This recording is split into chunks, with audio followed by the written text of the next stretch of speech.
NFL Catchup, latest on Browns QB battle, shade in Dallas. NFL Catchup, latest on Browns QB battle, shade in Dallas. Most of the NFL's 32 teams haven't completed a full week of training camp practices yet, but there's still been plenty of news and updates from around the league.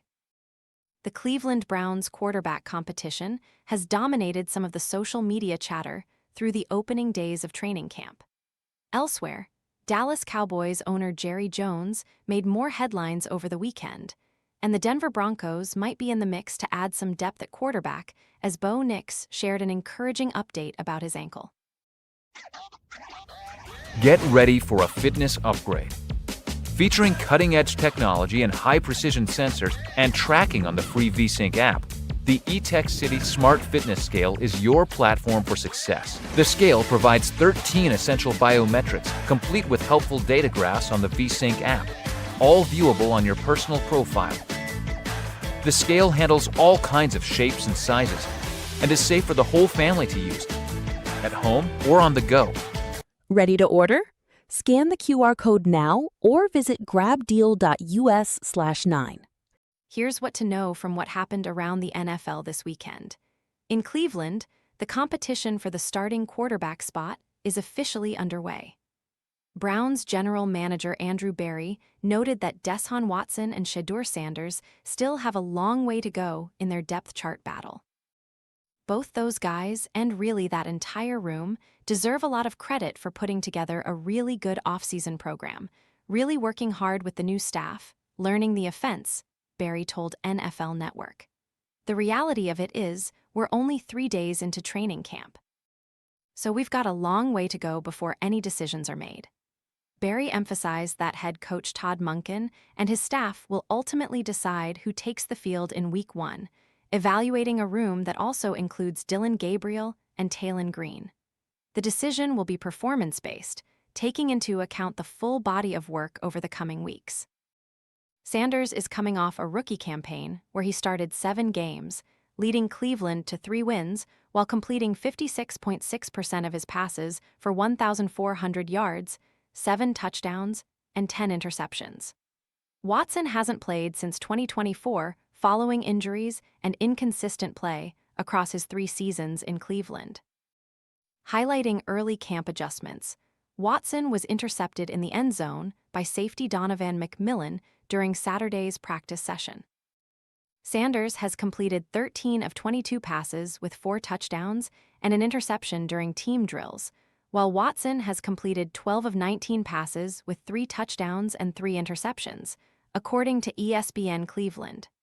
The quarterback battle could stretch well into the preseason, which opens Aug. Cleveland hopes to have its starter locked in before opening the regular season on Sep. The Denver Broncos enter the season with unfinished business. Coming off an AFC championship loss that saw quarterback Bo Nix sidelined by a broken right ankle in the divisional round, the team faces high expectations as they look for another deep playoff run. Expectations in Denver are at an all-time high following the off-season addition of Pro Bowl wide receiver Jalen Waddle. To make matters better, Nick says he feels great as he returns from his season-ending ankle injury, according to DNVR Sports. "Nothing is holding me back," Nix told reporters after the weekend. Could Taysom Hill and Sean Payton reunite? Photo by Ken Murray Icon Sportswire via Getty Images. Even after adding Waddle and getting Nix back, the Broncos may not be finished retooling their roster for the season. Head coach Sean Payton said the team will explore signing free agent quarterback and Swiss Army knife Taysom Hill, according to NFL Network. Hill played for Payton when the latter was the head coach of the New Orleans Saints for 5 seasons. Hill announced last week that his time in New Orleans was over. After Nix, Jarrett Stidham and Sam Ehlinger are the other quarterbacks on the Broncos roster. Dallas Cowboys owner Jerry Jones is open to adjusting the iconic glare at AT&T Stadium.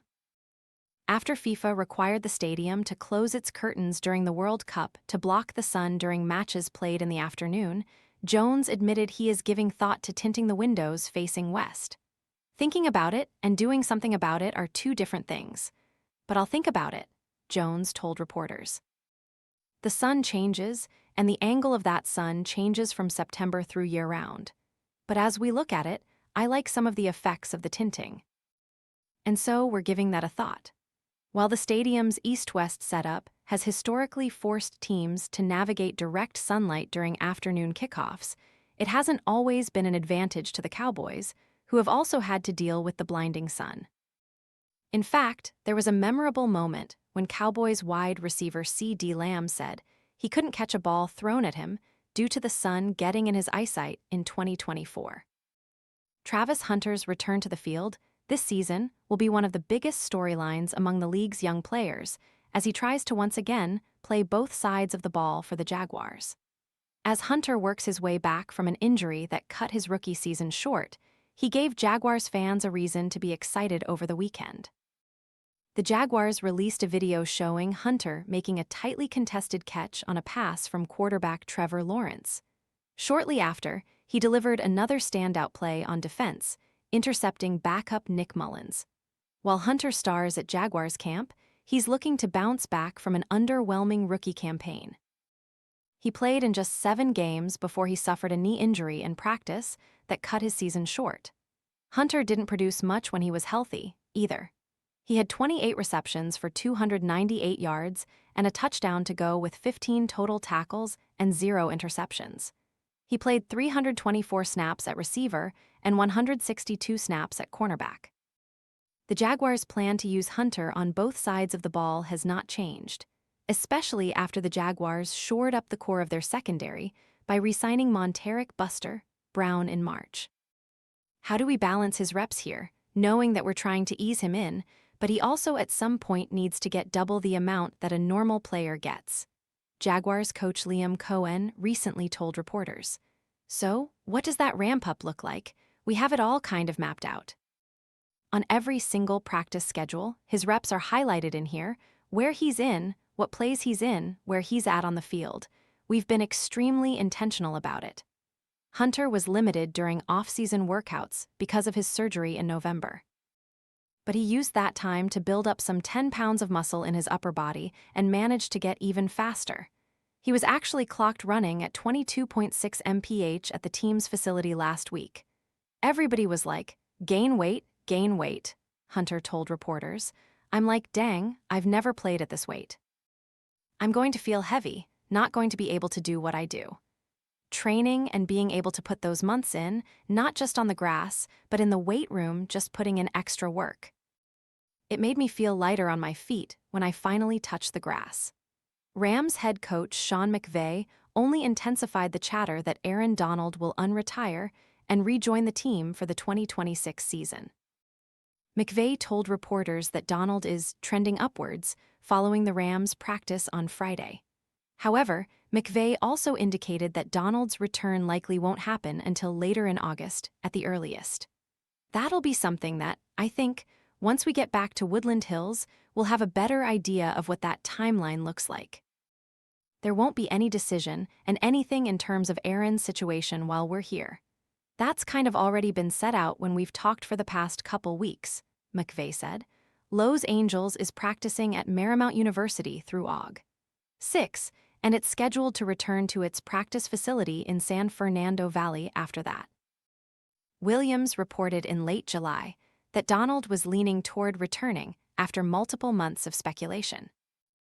Sean McVay revealed that reigning NFL Defensive Player of the Year Myles Garrett is dealing with lower body soreness after missing his 3rd straight practice on Sunday, calling it nothing to worry about.